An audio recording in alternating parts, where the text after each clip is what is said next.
안녕하세요. 저는 30대 주부입니다.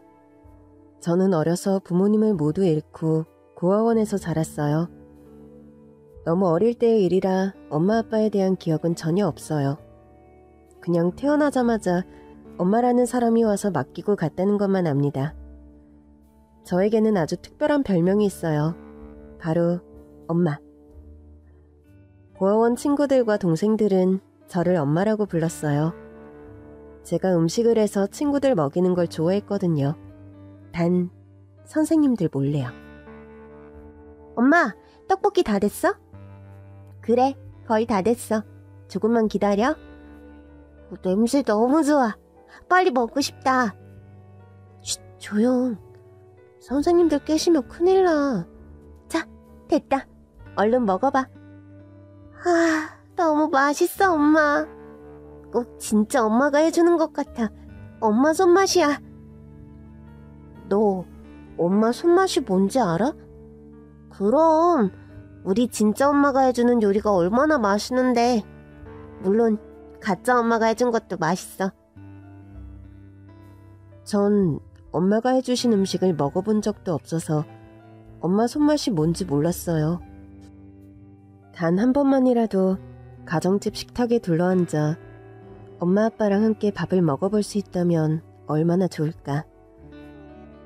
남들에겐 평범한 일상이 저에게는 일생일대의 소원이었어요. 그래서 전 밤마다 선생님 몰래 아이들에게 라면, 떡볶이 같은 간식거리부터 계란말이, 미역국 같은 엄마표 반찬들까지 열심히 해먹였어요. 그러다가 선생님께 딱 걸렸죠. 밤마다 무슨 짓이야?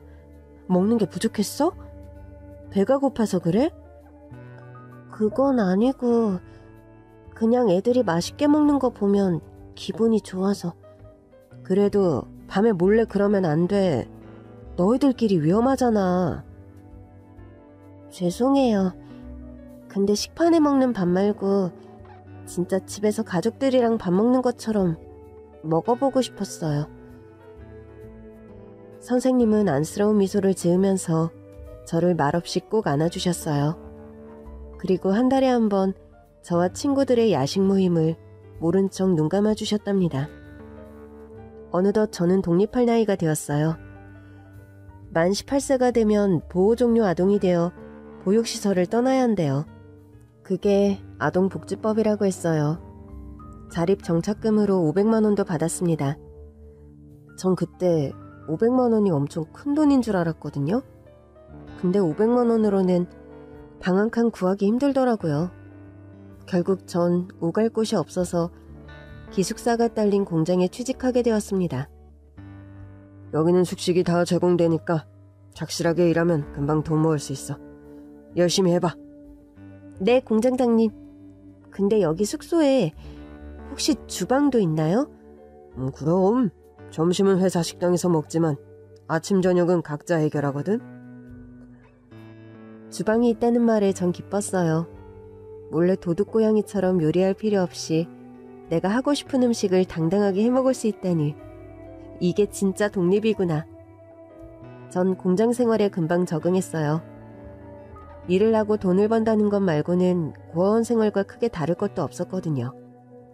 통장에 돈 쌓이는 것도 좋았고 같은 방 언니들이랑 같이 밥 해먹고 가족처럼 생활하는 것도 즐거웠죠. 근데 하루하루가 즐거웠던 저와 달리 저의 팀에 유독 표정이 어둡고 우울해 보이는 남자가 하나 있었어요. 전 괜히 그가 신경 쓰였죠. 밥 먹었어요? 아니요. 왜 안 먹어요? 배고파서 어떻게 일하려고 그래요? 여기 식당 밥이 별로 맛이 없어서. 그 남자는 괜히 키만 삐쭉하니 크고 삐쩍 마른 것이 딱 봐도 입이 짧게 생겼더라고요. 좋아하는 음식이 뭐예요? 내가 해줄게요. 그 남자는 깜짝 놀라는 눈치였어요. 유난히 커다란 눈이 동그랗게 더 커지더라고요. 그때 처음 이 남자 얼굴을 자세히 마주봤는데요. 귀공자처럼 잘생겼더라고요. 제가 이 남자를 사랑하게 된 건 아마 이때부터였나 봐요. 무슨 음식 할 줄 아는데요? 뭐든지 말만 해봐요. 그럼 제일 자신 있는 거로 해봐요. 그날 저녁 저는 그 남자를 제 기숙사로 초대했어요. 잔뜩 기대한 그 남자 앞에 제가 내놓은 음식은 짜자잔 바로 떡볶이였습니다. 이게 무슨 음식이에요? 응? 떡볶이 몰라요? 이게 떡볶이라는 거구나. 뭐야, 떡볶이도 못 먹어본 거예요? 네, 이름만 들어봤어요. 전 마음 한편이 아려왔어요. 이 남자 도대체 어떤 인생을 살아왔길래 떡볶이같이 흔한 음식조차 못 먹어본 걸까요? 한번 먹어봐요. 나 떡볶이 진짜 잘해요.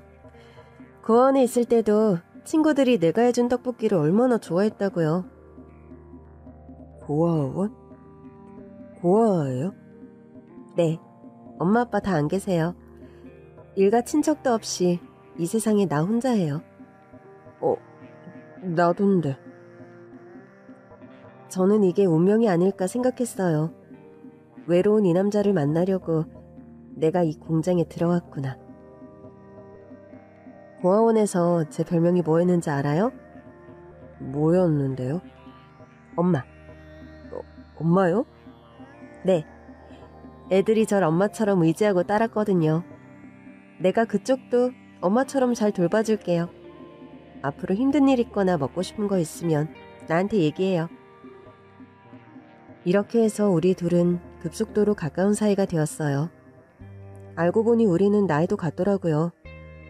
둘 다 고아 출신에다 오갈 곳이 없어서 공장 기숙사에 들어온 것까지 공통점이 참 많았습니다. 그리고 둘 다 외로워서 그런지 빨리 결혼해서 가정을 꾸리고 싶다는 소망도 같았죠. 그래서 우리는 결혼을 하기로 약속했습니다. 근데 결혼 전에 찾아뵈어야 할 분이 있어. 누군데? 내가 별로 좋아하지는 않는 사람인데 그래도 결혼한다고 말은 해야 되니까. 전 고아원이나 보육시설에서 남친을 돌봐주신 분인가 생각했죠. 근데 남친이 왠지 말하고 싶어 하지 않는 것 같아서 꼬치꼬치 캐묻지는 않았어요. 그리고 주말에 남친을 따라 그 사람을 만나러 나섰죠. 근데 남친의 발걸음이 점점 이상한 곳으로 향하더라고요. 우리는 고급 주택이 즐비한 성북동 언덕길을 걸어 올라갔습니다. 여기 맞아? 여기는 완전 유명한 부자 동네잖아. 여기 좀 지나서 조금만 더 가면 돼. 근데 여기 집들 진짜 럭셔리하다. 이런 집에 사는 사람들은 어떻게 생겼을까? 괜히 주눅 들어. 바보야, 쫄지 마. 여기 인간들 너보다 나은 거 하나도 없으니까 기죽을 거 없어. 남친은 성북동 꼭대기에 있는 큰 저택 앞에 멈춰섰습니다. 그리고 거침없이 벨을 누르더라고요. 그러자 바로 대문이 열렸습니다. 널따란 잔디 정원을 성큼성큼 가로질러가는 남친의 뒤를 전 쭈뼛거리며 따라갔죠. 집 안에 들어서니까 어떤 여자가 나오더라고요. 왔니? 다시는 안 올 줄 알았더니? 잘 지내셨죠? 제가 없어서 그런가? 얼굴 좋아 보이시네. 또 보톡스 맞으셨어? 이놈 시끼. 농담하지 마. 나 농담할 기분 아니야. 남친과 서슴없이 대화를 주고받는 여자는 나이가 40대 초반 정도로 보였는데 정말 예뻤어요. 전 살면서 그렇게 예쁜 여자는 처음 봤습니다. 연예인 못지않은 화려한 이목구비에 피부는 하얗다 못해 광채가 뿜어져 나오는 것 같았어요. 돈으로 관리 잘 받은 고급스러운 느낌? 근데 남친이랑 어떤 관계인지 도저히 모르겠더라고요. 엄마라고 하기엔 너무 어리고 누나라고 하기엔 좀 나이차가 많고 종잡을 수가 없었습니다. 한번 나갔으면 그만이지. 여기 왜 또 들어왔어? 누가 반긴다고? 나도 영영 안 들어오려고 했는데 어쩔 수 없이 들어온 거야. 뭐? 왜? 나 결혼할 거거든. 결혼하려면 둘이 살방 한 칸은 있어야지. 안 그래요? 그 여자는 그제야 남편 옆에서 좌불안석하는 저에게 눈길을 주더라고요. 그 정체불명의 여자는 저를 위아래로 쭉 훑어보더니 불같이 화를 냈습니다. 집 나갔다 들어와서 한다는 소리가 결혼? 이렇게 아무나 데려오면 내가 오케이 할 줄 알았어? 어차피 내가 누구랑 결혼하든 상관없잖아요. 그리고 나도 그쪽 오케이는 필요 없는데? 어쨌든 내 허락 없이 결혼은 절대 안 돼. 전 그 여자가 머리를 감싸주며 주방 쪽으로 간 사이에 남친에게 살짝 물어봤습니다. 근데 저분 누구셔? 우리 엄마. 뭐? 엄마? 너 고아라며? 아, 친엄마는 아니고 새엄마야. 친엄마는 나 3살 때 돌아가셨고 아빠는 작년에 돌아가셨으니까 나 고아 맞지? 근데 새어머니가 엄청 어려 보이시는데? 시술을 많이 받아서 그래. 좀 있으면 환갑이야. 오 마이 갓. 전 뭔가 엄청난 일에 휘말린 듯한 기분이 들었습니다. 드라마에서나 보던 일이 제 눈앞에 펼쳐진 거예요. 가난한 청년인 줄 알았던 남친이 알고 보니 재벌 2, 3세쯤 되는 부잣집 아들이었다는 거죠. 부모님을 모두 잃고 천덕꾸러기가 된 남친이 새엄마의 구박 때문에 괴로워하다가 가출해서 저를 만난 거였더라고요. 잠깐! 그럼 예전에 떡볶이 못 먹어봤다는 소리는 돈이 없어서 못 먹었다는 게 아니네? 그렇지. 어릴 때부터 길거리 음식 같은 건 못 먹게 하셨어. 비위생적이라고. 너무 놀라서 말도 잘 안 나온다. 이게 다 무슨 일인가 싶어. 걱정하지 마. 넌 그냥 내가 하자는 대로만 하면 돼. 내가 학교 졸업하고 자리 잡을 때까지 당분간만 여기서 살자. 어머니가 저렇게 반대하시는데 어떻게 여기서 살아? 어차피 우리를 내쫓지는 못해. 이 집 새엄마랑 나랑 공동명의거든. 정말?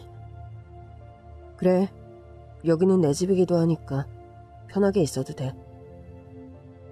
이렇게 해서 가진 것 하나 없는 고아 출신 공장 근로자였던 저는 성북동 저택을 소유한 남편과 결혼을 하게 되었습니다. 이 정도면 현대판 신데렐라 아닌가요? 그런데 저는 부자 남편이나 크고 화려한 집이 생긴 것보다 가족이 생겼다는 사실이 정말 좋았어요.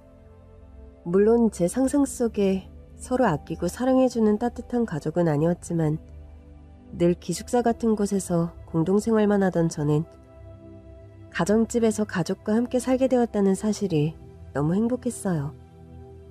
전 좋은 아내, 좋은 며느리가 되고 싶었죠. 시어머니는 제가 하는 모든 걸 못마땅해 하셨지만 열심히 노력하면 언젠가는 절 인정해 주실 거라 생각했어요. 어머니, 안녕히 주무셨어요? 아침부터 왜 이렇게 수선스러워? 아침은 활기차야 좋잖아요. 근데 이게 무슨 냄새니? 제가 된장국 끓였어요. 아침 먹으려고요. 어서 식당으로 오세요. 아우 냄새. 골이 다 아프네. 이 집에서 누가 아침을 먹는다고 이런 걸 차려? 우리 이제 한 식구인데 아침 한 끼 정도는 다 같이 모여서 먹으면 좋잖아요. 식구는 무슨. 난 됐으니까 얼른 치우고 커피나 줘. 그러지 말고 밥 드세요. 한국인은 밥심이라잖아요. 빈속에 커피 마시면 위장 다 버려요. 얘 진짜 웃기네. 너 내가 누군지 아니? 공자님 앞에서 문자 쓰는 것도 아니고 참. 아휴. 알고 보니 시어머니는 의사였어요. 그것도 소화기내과요. 소화기내과 의사 앞에서 겨우 고등학교를 졸업한 제가 위장벌이네 어쩌네 했으니 어머니가 저를 얼마나 가소롭게 보셨겠어요. 창피해. 그날 밤 저는 오랫동안 고민해왔던 문제를 남편과 상의했습니다. 여보, 나 부탁이 있어. 뭔데? 말해봐. 나 대학 다니고 싶어. 그런 부탁이라면 얼마든지 들어주지. 전공은 정했어? 식품영양학과에 가서 영양사가 되고 싶어. 나 사람들 밥 해먹이는 거 좋아하잖아. 전문적으로 공부해서 좀 더 건강한 음식 만들어 먹이고 싶어. 진짜 잘 생각했다. 당신한테 딱 어울려. 내가 도와줄 테니까 열심히 해봐.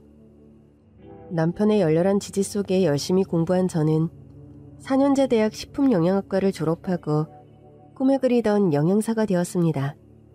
그런데 영양사가 된 이후에도 저는 식구들 앞에서 당당히 길을 펴지 못했어요. 그 이유는 바로 저의 손아래동서 때문이었죠. 남편에게는 남동생이 한 명 있었는데요. 남편과는 어머니가 다른, 그러니까 이복동생이었어요. 남편은 전처의 소생이고 시동생은 지금 시어머니가 낳은 아들이었던 거죠. 시어머니는 유일한 자기 핏줄인 시동생을 좋은 집에 장가 보내려고 엄청 공을 들이셨어요. 너희들이 아무렇게나 눈 맞아서 니들 멋대로 결혼했지만 우리 같은 상류층 혼사가 어디 그렇게 되니? 집안이며 재력이며 맞춰야 될 게 한두 가지가 아니야. 고르고 골라서 둘째한테 딱 맞는 아가씨 데려오는 거니까 너 손윗동서라고 함부로 할 생각은 아예 말어. 너랑은 레벨 자체가 다르니까. 네, 함부로 하긴요. 잘 가르쳐주고 사이좋게 지낼게요. 어머, 얘 웃기네. 가르치긴 누굴 가르쳐? 너한테 가르침받고 그럴 사람이 아니라니까? 그래도 처음 시집오는 새색시가 집안일이나 음식 같은 건 잘 못할 것 아니에요. 제가 잘 가르쳐야죠. 얘가 진짜 큰일 날 소리만 골라서 하네. 걔는 너랑 달라서 손에 물 한 방울 안 묻히고 귀하게 자란 애야. 집안일 시킬 생각은 꿈도 꾸지 말라니까? 그럼 앞으로 이 집 살림을 다 어떻게 해요? 뭘 어떻게 해? 하던 대로 네가 다 해야지. 그것도 안 할 거면 네가 이 집에 왜 필요해? 네, 그래요. 시어머니가 절 가사도우미 정도로밖에 취급 안 한다는 건 저도 알고 있었습니다. 실제로 제가 시집 온 이후에 원래 계시던 입주도우미 이모님을 그만두게 하셨거든요. 이모님이 하시던 일은 전부 제가 맡아서 하고 있죠. 그렇지만 손아래동서도 들어오는 마당에 집안일을 저 혼자 다 하는 게 맞나 싶었어요. 근데 달리 방법이 없더라고요. 저 혼자 삼키고 훌훌 털어버리는 수밖에요. 에휴, 속상해봤자 나만 손해지 뭐. 어디다 하소연할 데도 없고 그냥 내가 한다 해. 내 별명이 엄마니까 엄마의 마음으로 내가 다 해주지 뭐. 근데 동서는 시어머니 말씀대로 정말 대단한 집 아가씨였어요. 감히 저 같은 건 쳐다보지도 못할 정도로요. 동선의 집안은 부모님이 두 분 모두 의사 출신에 언니도 형부도 전부 의사인 엘리트 집안이었어요. 동서 역시 시어머니와 같은 병원에 근무하는 의사였고요. 얼굴은 또 얼마나 예쁜지 한두 군데 성형이야 당연히 했다 치더라도 같은 여자가 봐도 부러울 정도로 너무 예쁘더라고요. 그러니 시어머니의 동서 사랑은 못 말릴 정도로 대단했죠. 글쎄 알고 보니까 우리 작은 애가 우리 병원에서 환자들 사이에 예쁜 거로 소문이 자자하더라고. 아이, 뭘요. 그 정도는 아니에요. 아니야, 내가 간호사 선생님들한테 직접 들었어. 환자들이 그런다잖아. 내가 원조 미녀 선생님, 얘가 2대 미녀 선생님. 요즘은 사자 직업 가진 엘리트 중에 미남 미녀가 더 많은 것 같아요. 집안이 좋으니까 유전자가 좋아서 그런가? 하긴 옛날이나 개천에서 용났지. 요즘 세상엔 개천에서 용 안 나. 돈 많은 부잣집에서 용 나지. 안 그러니? 시어머니와 동서의 한심한 대화를 들으면서 이 사람들 의사 공부만 할 게 아니라 인성교육 좀 더 받아야겠구나 생각하고 있었는데 난데없는 불똥이 저한테 튀지 뭐예요. 그러고 보니까 형님도 사자 직업 가지셨잖아요. 영양사. 아유, 어머, 아유 그러네. 우리 집 여자들은 다 사자네. 하긴 영양사가 사자면 파리도 새다. 그쵸, 어머니? 동서의 시덥지 않은 직업비하 농담에 시어머니는 숨이 넘어갈 정도로 자지러지게 웃더라고요. 뭐? 파리도 새? 차그는 어쩜 이렇게 위트 있니? 전 화를 내고 싶었지만 차마 그렇게는 못하고 소심하게 한마디 했습니다. 영양사가 뭐 어때서? 사자 맞잖아. 이것도 전문직이야. 나도 국가고시 합격했어. 그럼요. 누가 뭐래요? 저 남의 직업 비하하고 그러는 천박한 사람 아니에요. 그나저나 내일 직원 식당 메뉴가 뭐예요, 형님? 감자탕. 저 사실 어머니랑 동서가 근무하는 병원 직원 식당에서 일하거든요. 물론 병원 사람들은 저랑 이 두 사람과의 관계는 절대 모르죠. 물론 저도 병원의 가족관계가 알려지는 건 절대 원치 않습니다. 그런 사생활이 직장에 알려지는 건 좀 부담스럽잖아요. 형님, 메뉴가 너무 헤비해요. 좀 더 라이트한 거 없어요? 이러니까 직원 식당 메뉴가 인기가 없지.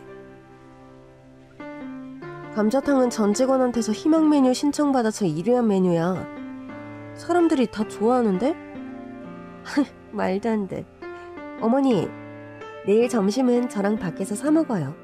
샌드위치나 샐러드 같은 거로요. 그럴까? 그래도 오후에 환자 보려면 든든하게 먹어야지. 한국인은 밥심인데. 얘는 맨날 밥심 타령이야. 미국인들은 다 밥 못 먹어서 쓰러졌다니? 그래요. 저 시어머니와 동서 같은 여자로서 인정합니다. 둘 다 머리 좋고 공부 열심히 해서 의사 된 것도 대단하다고 생각하고요. 저보다 훨씬 잘나고 훌륭한 분들인 거 저도 알아요. 근데 왜 자꾸 저를 깎아내리고 씹으면서 즐거워하는지 전 날마다 두 사람의 조롱과 비웃음 속에서 주눅이 들었어요.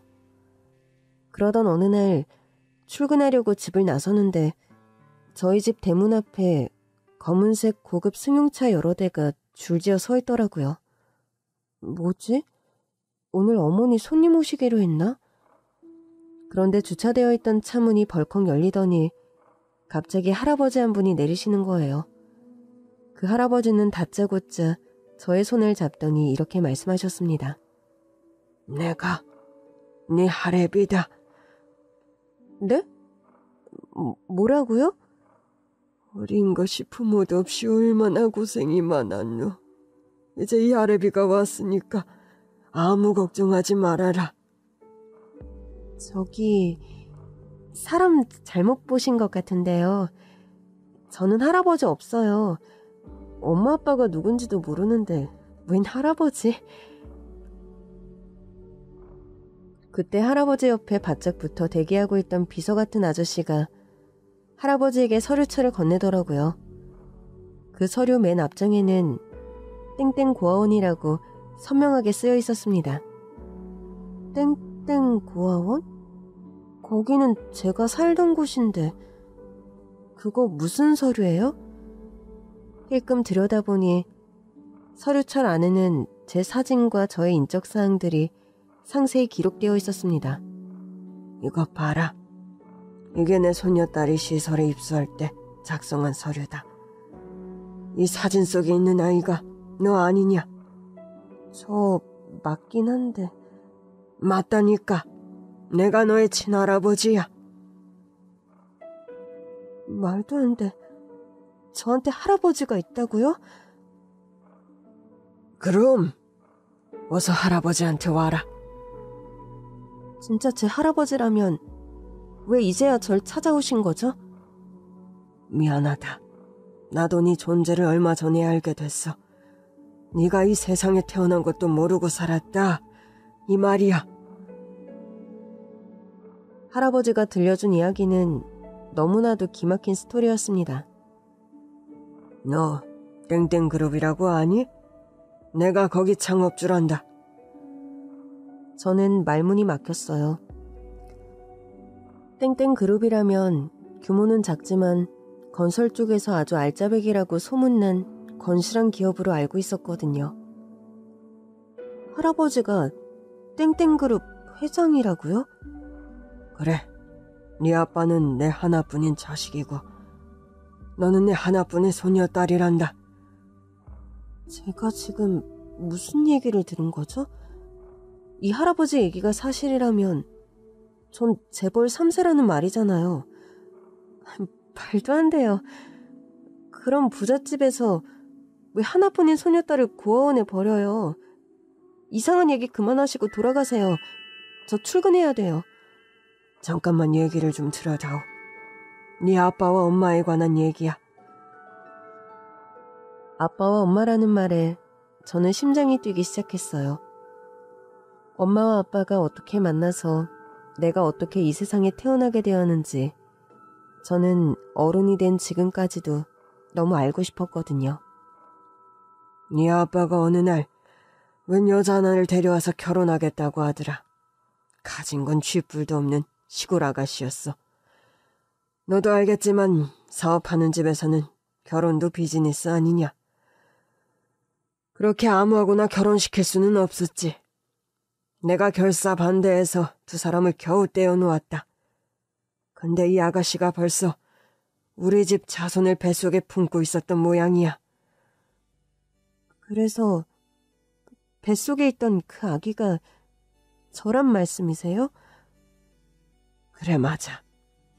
네 엄마는 내 아들한테도 알리지 않고 몰래 혼자서 널 낳았더구나. 근데 왜 엄마는 그렇게 힘들게 낳은 저를 고아원에 버렸대요? 혼자 키우려니까 힘들어서 그랬대요? 그런 거 아니다. 엄마는 널 잘 키우고 싶었을 거야. 절대로 버린 건 아니야. 그동안 부모 없이 살면서 받아온 서름이 한꺼번에 북받쳐 올라왔어요. 버린 거 아니면 뭐야? 왜 나를 고아원에 혼자 뒀어? 내가 얼마나 외로웠는데. 네 엄마가 병이 들어서 너를 낳자마자 세상을 떠났다고 하더구나. 그래서 네가 고아원에 맡겨진 거야. 불쌍한 건 내가 조금만 빨리 알았더라면 네가 이렇게 고생하지는 않았을 텐데. 엄마가 세상을 떠났다니 전 하늘이 무너져 내리는 기분이었습니다. 그럼 아빠는요? 아빠도 돌아가셨나요? 아니, 네 아빠는 살아있어. 사실은 아빠 부탁을 받고 널 찾아온 거야. 네 아빠가 너를 무척 만나고 싶어 한다. 나랑 같이 가주겠니? 아무리 그래도 오늘 처음 만난 생판 모르는 할아버지를 선뜻 따라 나설 수는 없었어요. 엄마 아빠의 스토리도 왠지 꾸며낸 이야기 같았습니다. 혹시 사기꾼 아냐? 일단 전 의심부터 했죠. 어쨌든 요즘은 사기꾼들이 넘쳐나는 세상이니까요. 지금 할아버지 말씀이 전부 사실이라면 일단 유전자 검사 먼저 해볼게요. 유전자 검사에 동의하시죠? 아빠는 검사 결과 나오고 나면 그때 만나는 게 나을 것 같아요. 그래, 네 아비 닮아서 똑 부러지는구나. 당연히 그래야지. 근데 말이야, 유전자 검사 안 해도 난 한눈에 딱 알아보겠어. 눈매며 말투며 완전 내 아들 판박이다. 그리고 며칠 후 할아버지는 유전자 검사 결과지를 들고 다시 저희 집을 찾아왔습니다. 검사 결과는 99.99999% 일치. 친자 관계가 성립된다는 거였죠. 저는 드디어 진짜 가족을 찾은 겁니다. 전 그 길로 할아버지와 함께 아빠를 만나러 갔어요. 근데 아빠가 있는 곳으로 간다더니 저를 시어머니랑 동서가 근무하는 병원으로 데려가는 겁니다. 전 화들짝 놀랐어요. 아직은 시어머니께 아빠를 찾았다는 얘기를 비밀로 하고 싶었거든요. 근데 여긴 왜 온 거예요? 여기는 병원이잖아요. 사실은 네 아빠가 좀 아프다. 네? 어디 가요? 암이야. 지금 항암 치료받느라 VIP 병실에 입원 중인데 너를 조금이라도 빨리 보여주고 싶어서 이리로 곧장 데려온 거다. 겨우겨우 만나게 된 아빠가 암에 걸려 아프시다니 하늘이 원망스러웠어요. 할아버지의 어두운 표정을 보니 아빠의 병세가 가볍지만은 않은 것 같았습니다. 아빠를 만나러 VIP 병실에 들어서니 병색이 짙은 사람이 비스듬히 누워있는 게 보였어요. 아빠였어요. 태어나서 처음 보는데도 이상하게 내 아버지라는 걸 알겠더라고요. 그래서 핏줄이 당긴다고 하나 봐요. 아빠는 저를 꼭 안아주었습니다.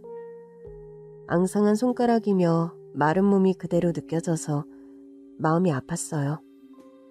아빠는 계속 저에게 미안하단 말만 되풀이하셨습니다. 너무 늦게 찾아서 미안해. 나도 너의 존재를 최근에야 알았단다. 이제라도 만나게 돼서 다행이죠. 부모 없이도 정말 잘 자랐구나. 얼마나 고생이 많았어.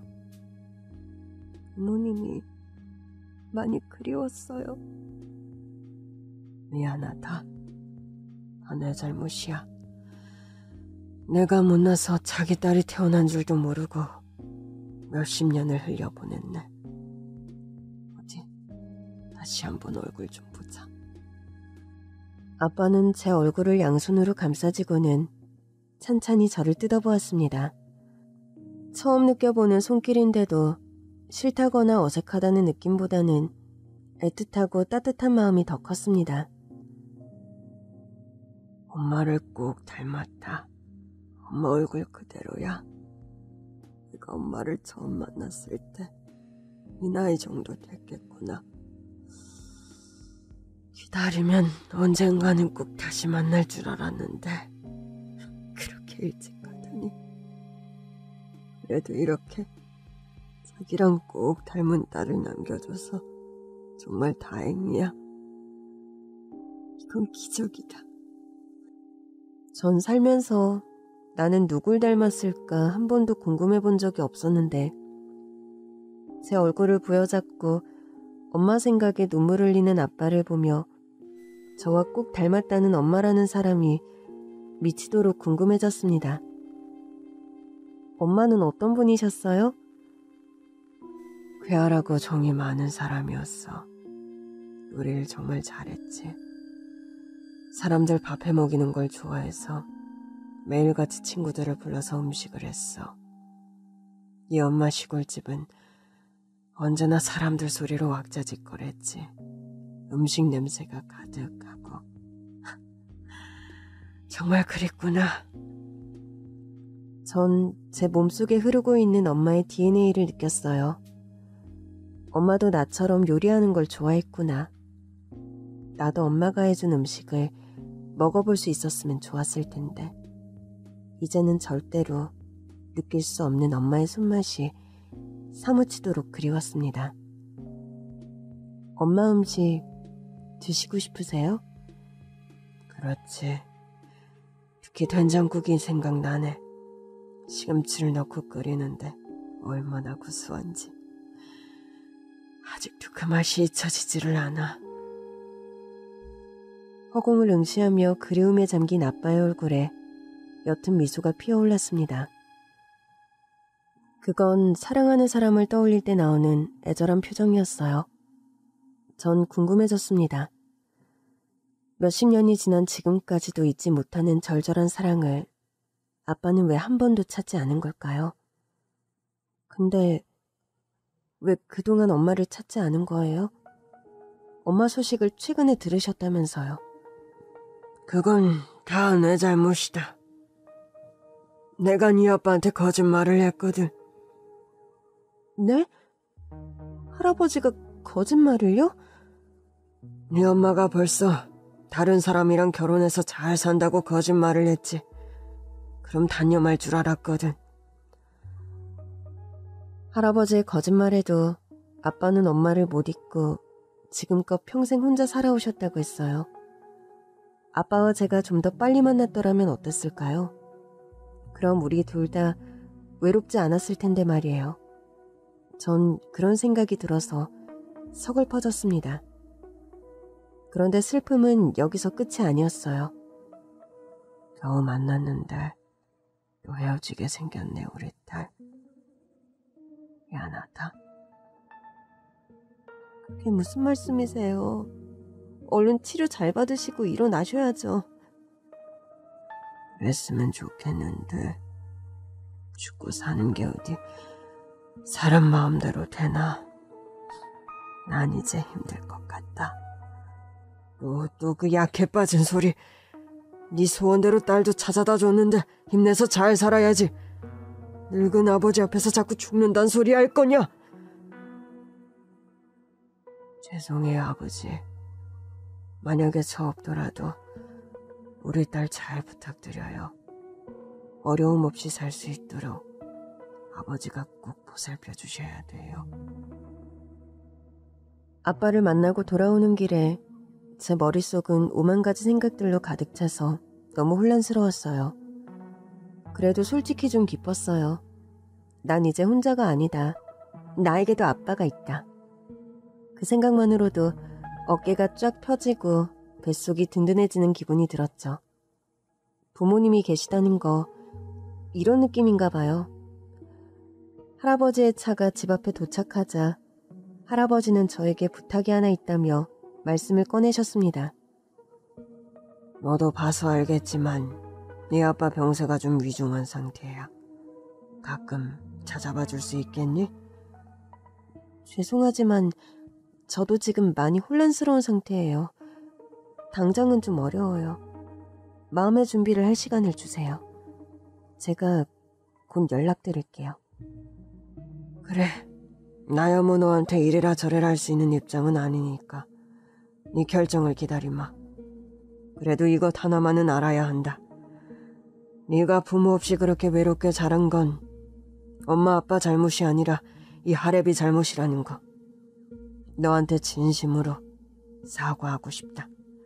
할아버지는 제 손을 잡고 무릎까지 꿇으셨어요. 사람 마음을 억지로 떼어놓을 수 있다고 생각한 것부터가 잘못이지. 그래서 어린 네가 너무 큰 피해를 당했구나. 할아버지, 얼른 일어나세요. 할아버지도 결과가 이렇게 될 거라고 예상한 건 아니잖아요. 제가 다시 연락드릴 테니까 오늘은 그만 돌아가세요. 전 할아버지를 돌려보내고 집으로 들어왔습니다. 너무 엄청난 일을 겪고 와서 그런지 다리가 후들거리고 정신이 아득해지더라고요. 평소에 좀 둔감한 우리 남편까지 눈치를 챌 정도였나 봐요. 오늘 이상한데? 밖에서 무슨 일이 있었어? 왜? 뭐가 이상해? 정신이 반쯤 나간 사람 같아. 귀신이라도 본 거야? 나 오늘 아빠 만났어. 뭐? 누구를 만나? 아빠? 당신 아빠 안 계시잖아. 그러게. 나도 안 계신 줄 알았는데 계시더라고. 뭐야? 알아듣게 자세히 얘기 좀 해봐. 저는 남편에게 그간의 일을 전부 이야기했습니다. 할아버지가 찾아와서 유전자 검사를 하고 아빠를 만난 일부터 엄마가 이미 돌아가신 이야기, 아빠가 지금 많이 편찮으신 것까지요. 물론 할아버지가 땡땡그룹 회장님이란 건 살짝 빼고 얘기했어요. 그것까지 알고 나면 남편 머릿속이 너무 복잡해질 것 같았거든요. 정말이야? 이거 진짜 영화 한 편이네? 어떻게 현실에서 이런 일이 일어나지? 나도 믿을 수가 없어. 그나저나 나도 장인어른이랑 할아버님께 얼른 인사를 드려야겠다. 당신이? 그럼 당연하지. 하나밖에 없는 사위잖아. 게다가 지금 몸도 안 좋으시다며 최대한 많이 찾아뵙고 인사드려야지. 안 그래도 할아버지가 아빠 뵈러 자주 오라고 했는데 내가 마음의 준비가 필요하다고 거절했어. 자기야, 왜 그랬어? 지금 필요한 건 마음의 준비가 아니야. 무조건 많이 만나서 아버님하고 정을 쌓아야지. 마음의 준비만 하다가 나중에 크게 후회한다. 남편 말도 일리가 있었어요. 망설이면서 시간만 흘려보내다가 아빠마저 돌아가시면 정말 큰일이잖아요. 저는 다음날 당장 남편과 함께 아빠를 다시 찾아뵈었어요. 장인어른, 처음 뵙겠습니다. 남편이 넉살 좋게 넙죽 인사드리자 아빠가 무척 좋아하시더라고요. 저는 따로 준비해온 것을 꺼냈습니다. 아빠, 이것 좀 드셔보세요. 이게 뭐니? 제가 끓인 시금치 된장국이에요. 어제 드시고 싶다고 하셔서. 엄마가 끓인 거랑은 완전 다르겠지만 그래도 드셔보세요. 아빠는 눈을 감고 구수한 된장국 냄새를 맡았습니다. 향 좋다. 그리고는 천천히 음미하면서 된장국을 아주 맛있게 드셨어요. 어때요? 엄마 손맛이랑 비슷해요? 그래, 그런 것 같아. 옛날 그 맛이야. 너 진짜 엄마 손맛을 이어받았나 보다. 맛있게 드셔주셔서 감사해요, 아빠. 뱃속이 시원한 게 속이 확 풀리네. 땀도 막 나고 몸에 온기가 도는 것 같아. 우리 딸 덕분에 귀한 음식 정말 잘 먹었다. 오랜만에 음식 한 보람을 느꼈어요. 그동안 열심히 이것저것 만들어봐야 짜네, 건강에 안 좋네, 칼로리 폭탄이네 하면서 시어머니랑 동서한테 잔소리만 실컷 들었거든요. 그 후로도 남편과 저는 아빠를 계속 찾아뵈었어요. 그런데 참 신기하죠? 된장국을 맛있게 드신 그날 이후로 아빠의 건강이 조금씩 호전되는 게 보였어요. 정말 저와 좀 더 시간을 보내고 싶은 아빠의 강한 의지가 병을 물리치고 있는 걸까요? 아빠는 혈색도 좋아지시고 식사도 잘하셔서 퇴원할 수 있을 정도로 건강을 회복하셨어요. 저도 걱정을 한시름 덜었죠.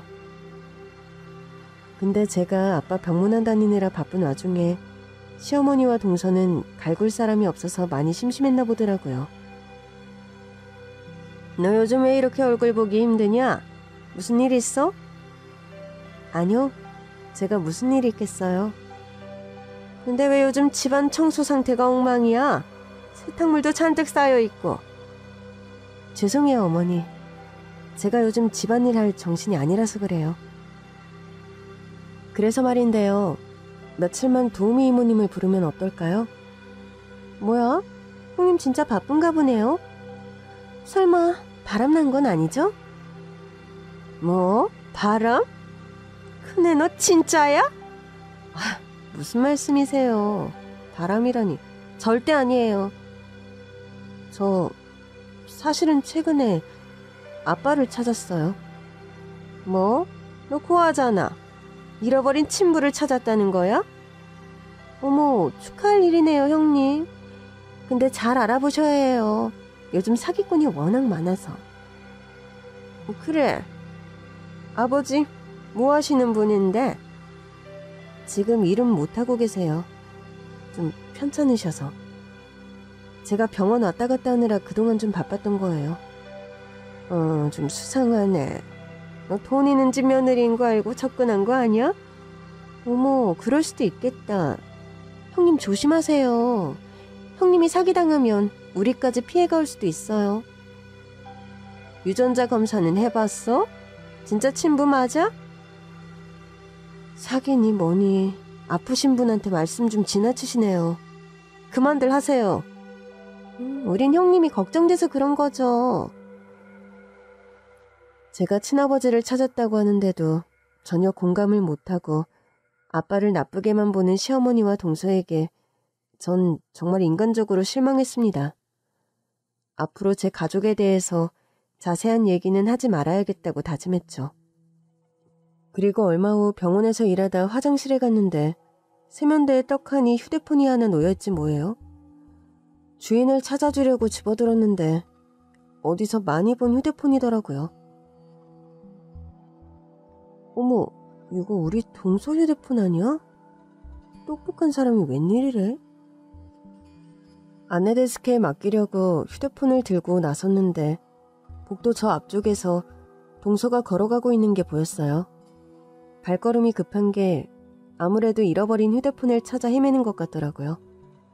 저는 급히 동서를 불러세웠죠. 이은정 선생님! 선생님!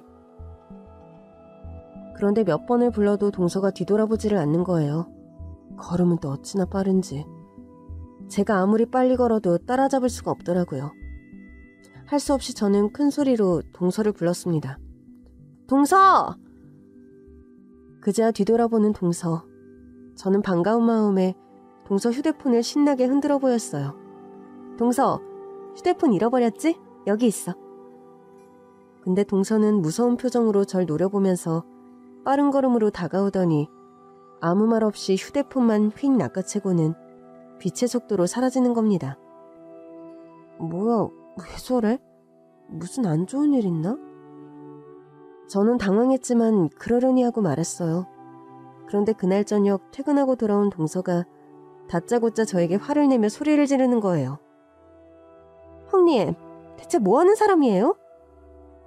왜 그래? 내가 뭐 잘못했어? 아까 병원에서 왜 아는 척하고 그래요? 누구 망신 주려고 작정했어요? 뒤에서 아무리 불러도 돌아보지를 않으니까 할 수 없어서 크게 부른 거야. 그렇다고 사람들 다 있는 데서 그렇게 불러제끼면 어떡하냐고요? 동서의 언성이 높아지니까 시어머니가 나오셨어요. 왜 이렇게 시끄러워? 형님이 병원에서 저한테 동서라고 불렀어요. 그것도 아주 큰 소리로요. 근데 너도 참, 아유, 병원에서 그렇게 아는 척하고 그러면 어떡하니? 작은 애가 많이 당황했겠네. 제 말이 그 말이에요. 영양사 가운 입고 그렇게 불러대면 사람들이 다 알잖아요. 저는 소심하게 반박했죠. 영양사 가운이나 닥터 가운이나 비슷하지 않나? 영양사 가운이 뭐 어때서? 말도 안 되는 소리 그만하세요. 직원 식당 영양사가 우리 형님이라고 하면 저 창피해서 병원 못 다녀요? 그래, 큰애야. 조심 좀 해. 공과 사는 확실하게 구분을 해야지. 우리는 의사라서 사회적 신분도 있고 체면도 있는 건데 자꾸 친한 척 아는 척 그럼 곤란하지. 네, 무슨 말씀인지 알겠어요. 앞으로 조심할게요. 그리고 얼마 후 대형 사건이 터지고 말았어요. 그날 직원 식당 메뉴는 오랜만에 갈비찜이었는데요. 음식이 너무 맛있게 돼서 기분이 좋았죠. 식당에 온 직원들도 다들 맛있다면서 몇 번씩 더 갖다 먹어서 괜히 뿌듯했어요. 영양사님, 오늘 점심 진짜 맛있게 먹었습니다. 정말 잘 먹었어요. 감사합니다. 식사를 마친 직원들이 저한테 잘 먹었다는 감사 인사까지 해주시니 영양사로서 정말 보람 최고였죠. 근데 식당에 사람이 너무 많이 몰려서 배식하는 이모님들이 힘들어 보이는 거예요. 저도 얼른 배식을 도왔죠. 그 타이밍에 배식을 받으려고 줄을 선 동서가 눈에 들어왔어요. 전 너무 반가운 마음에 갈비찜을 듬뿍 퍼서 동서 식판에 담아주면서 말했죠. 동서, 많이 먹어. 동서가 좋아하는 갈비찜이야. 그러자 옆에 서 있던 동료 의사가 깜짝 놀라면서 동서한테 물어보더라고요. 어머, 영양사님이랑 동서지간이세요? 그 순간 아차 싶었습니다. 조금이라도 더 챙겨주고 싶은 마음에 병원에서 아는 체 하지 말라던 동서의 경고를 깜빡 잊어버린 거예요.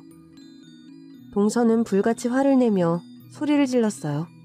이게 공사 구분이 없어!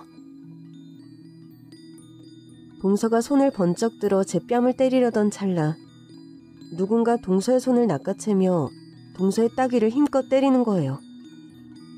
그 사람의 얼굴을 본 순간 전 깜짝 놀라 그 자리에 주저앉고 말았습니다. 할아버지, 여긴 어쩐 일이세요? 그런데 병원 관계자와 경호요원들이 전부 쩔쩔매며 할아버지 주위를 에워싸더라고요. 저는 어안이 벙벙해져서 어찌할 바를 모르고 그냥 서 있었습니다. 근데 그건 동서도 마찬가지였어요. 할아버지한테 맞은 뺨이 빨갛게 부어오르는데도 그냥 넋나간 사람처럼 가만히 보고 섰기만 하더라고요. 원래 동서 성격대로라면 모르는 사람한테 갑자기 뺨을 맞고 가만히 있지는 않을 텐데 왜 저러는지 알 수가 없었어요.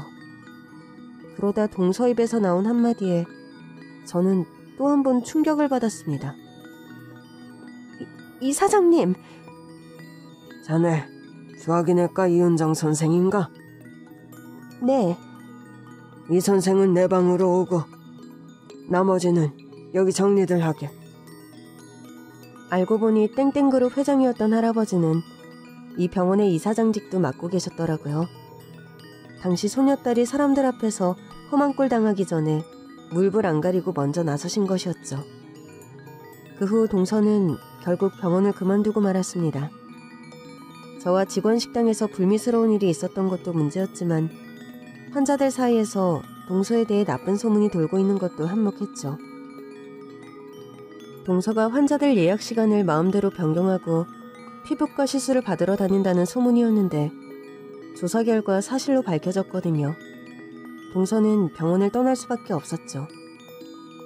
그 일 이후 남편은 시어머니와 공동으로 되어 있던 집 명의를 정리하는 대신 현금으로 아버지 유산을 받았습니다. 그리고 시어머니와 시동생 부부와는 완전히 연을 끊고 저와 함께 우리 아빠를 모시기로 했죠. 아버님 집 넘긴 거 후회 안 하겠어? 당신 어렸을 때부터 살아온 집이잖아. 아버님이랑 함께한 추억도 많을 텐데. 괜찮아. 추억은 그 집에 있는 게 아니라 내 가슴 속에 있는 거지. 지금 나 멋있었다. 장난하지 말고. 괜히 내가 미안해지잖아. 괜찮아. 내 몫의 유산은 확실하게 받아냈으니까. 이제부터 장인어른이랑 새로운 추억 만들면 되지 뭐. 고마워 여보. 우리 남편 너무 착하지 않나요? 이렇게 남편과 저는 시골 별장에서 아빠와 함께 살기 시작했습니다. 아빠는 저희와 함께 몇 년을 더 행복하게 사시다가 편안하게 눈을 감으셨어요. 아빠와 또다시 이별을 하게 된 것은 너무 슬펐지만 마지막을 제가 지켜드렸다는 것으로 위안 삼고 슬픔을 달랬습니다. 저보다도 하나뿐인 아들을 앞세운 할아버지가 더 많이 힘들어하셨거든요. 할아버지, 너무 마음 아파하지 마세요. 아버지는 이제 고통 없는 곳에서 편안하실 거예요. 그래, 그랬으면 좋겠다. 이제는 아프지 않고 훨훨 날아다녔으면 좋겠구나. 꼭 그러실 겁니다, 할아버지. 지금쯤 엄마하고도 만나셨을까? 그러셨겠지? 두 분 하늘나라에서는 행복하셨으면 좋겠다. 정말 고맙다. 너희 둘이 있어서 얼마나 위로가 되는지 몰라. 너희들 없었으면 나 혼자 어쩔 뻔했니? 할아버지, 그래서 말인데요. 할아버지 혼자 계시는 거 아무래도 마음이 안 놓여요. 이제부터는 저희가 모실게요. 남편과 저는 할아버지를 곁에서 모시기 위해 할아버지 집으로 들어가기로 했습니다. 그런데 알고 보니까 할아버지 집이 남편이 시어머니한테 넘겨준 집 바로 옆집이더라고요. 제가 남편이랑 결혼하고 쭉 살아온 그 집 말이에요. 말도 안 돼. 할아버지가 이렇게 가까이 계셨는데 전혀 모르고 살고 있었네요? 그러게 말이다. 나도 너를 겪어보니까 얼마나 허무하던지. 그렇게 찾아도 없더니 바로 옆집에 있더라니까. 우리는 결국 어떻게든 만날 수밖에 없는 운명이었나 봐요. 그래, 이제는 운명을 거스르지 말고 순리대로 살자. 그때 집 앞을 서성거리던 시어머니와 동서가 눈에 띄었습니다. 어머니, 여기 왜 나와 계세요? 예, 우리가 남도 아니고 옆집으로 이사 온다고 하니 반가워서 기다렸지. 우리가 만나서 반가워하고 그럴 사이는 아닌 것 같은데. 형님, 얼굴 좋아 보이시네요?